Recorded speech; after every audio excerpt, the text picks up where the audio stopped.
So this really hasn't been a good week for Tom Perez.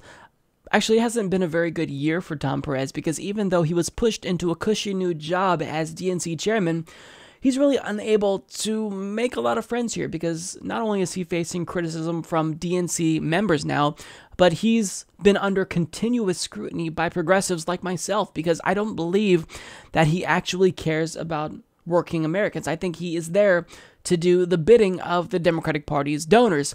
And something he did this week demonstrated that. So, according to Jason Rode of Paste magazine, Tom Perez, the chair of the Democratic National Committee, has appointed Atlanta native Dan Halpern to the finance committee of the party.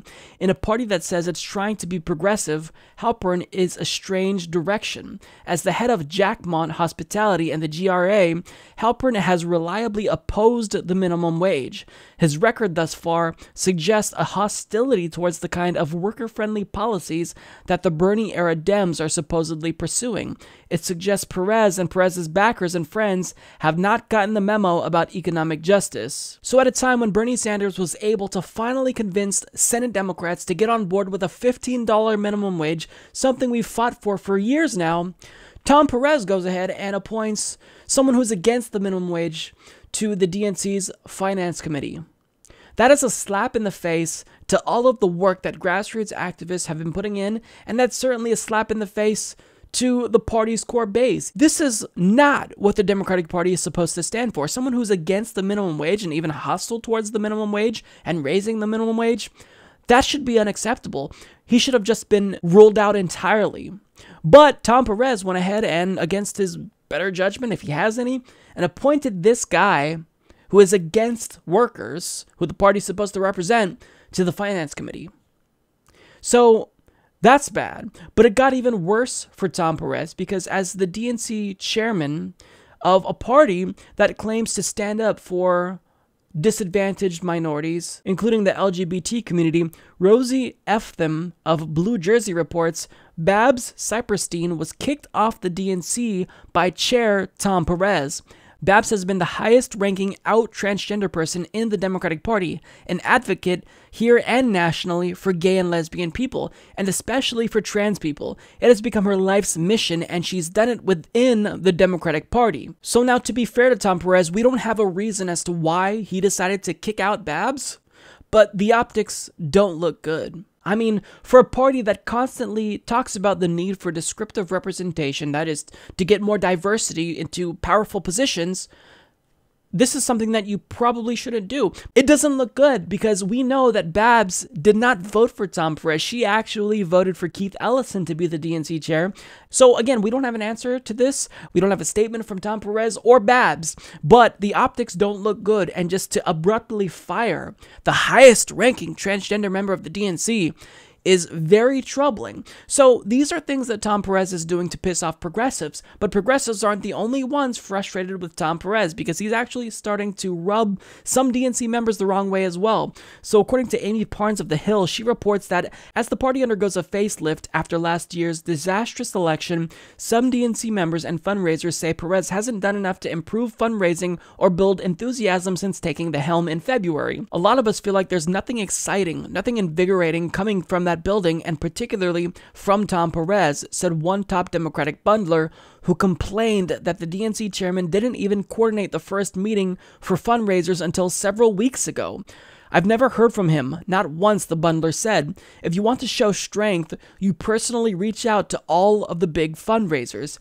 So to have a Democratic Party bundler, or in other words, a big donor, come out and criticize Tom Perez for not kissing his ass enough, well, at face value, that might make Tom Perez seem more endearing to progressives, but that's not actually the case.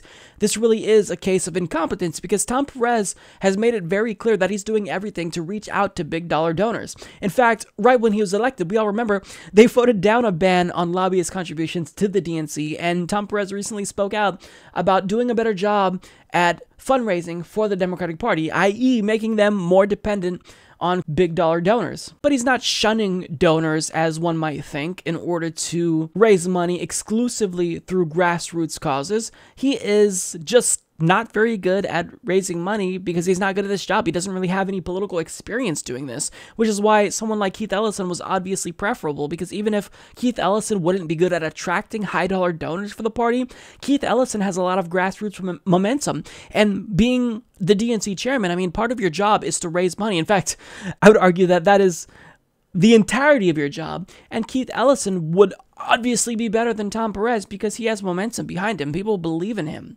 Now, of course, I still think that Sam Ronan would have been the best DNC chair, but he's moved on. Sam Ronan is running for Congress now, but Keith Ellison is someone who I think could actually make a difference as the DNC chairman. So here's what I think should happen. I think that Tom Perez, clearly, he's not doing a very good job. He is pissing off everyone. He's not making inroads with progressives. He's even pissing off a lot of the DNC insiders.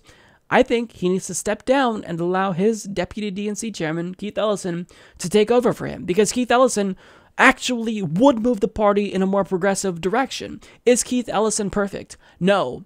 I don't agree with him on foreign policy. But on domestic economic issues, Keith Ellison is just like Bernie Sanders, and I think that that would be a much-needed improvement for a party that desperately needs to reform and reach out to the working class. They also criticized him for taking a teaching job after arguing that this is a full-time gig. So all around, he's taking hits from all angles. The left, the center left, the donor class, and it doesn't look very good. And a couple of months ago, I predicted that if he doesn't turn things around very soon, there's probably going to be calls for him to resign. And every day it's looking more and more like that's going to be the case. And that's good for progressives. If Tom Perez resigns, no matter the reason, we get Keith Ellison, presumably, since he is the deputy DNC chairman. It's a position that was created for Keith Ellison by Tom Perez. So presumably, if Tom Perez quits, then Keith Ellison takes over, right? So this would be good for all of us. Let's let Keith Ellison have a chance, because I think he'd do a lot better job than Tom Perez. Support this podcast by becoming a patron at patreon.com/Humanist Report.